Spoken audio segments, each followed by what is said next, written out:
what did you think of all the people that showed up? Oh my god, they were so fucking cool. Like, in such... it was a really mixed group. It wasn't... I mean, everyone There was no one kind of type of person. No. It was like and everyone, different ages, different careers, different backgrounds, different sensibilities, but it all seemed to coalesce and, like, we became a family in a matter of... Yeah, I mean, hours. It's a 48-hour experience. Because you have to become a family. Yeah, to work together. It brought out the best. Yeah. People, our highest level of sharing and teamwork and giving and love and honesty and fun, and oh my gosh, people were so funny. Yeah. And just creativity. Yeah. And creating our own rituals and empowerment. Which, thank you so much.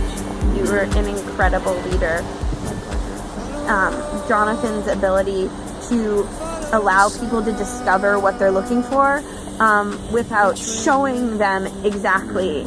It's like he invites you to find more beautiful, true parts of yourself. Breathe in the air. Set your intentions. Dream. Hey, you. Hey, give us a little, tell us about your experience on this retreat. It was so good. That heat was hot. It was so hot I had to lay on the ground so I could feel the coolness of the earth. And Carolyn Faye was right next to me and I could feel her energy. And Red Sonia was right there with me too. I don't think I could have made it without them. It was awesome. It was very powerful. It was a nice weekend. It was a great group. I went into it with no expectation, and I feel like I could not have asked for a better experience. My deep retreat experience. Quite an experience it was. I'm very grateful for the ability to shed some of the things that were unnecessarily being carried around with myself.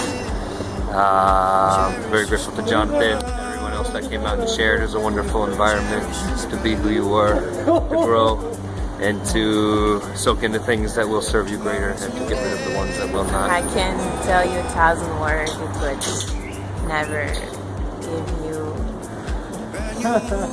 a tiny little idea of what was that.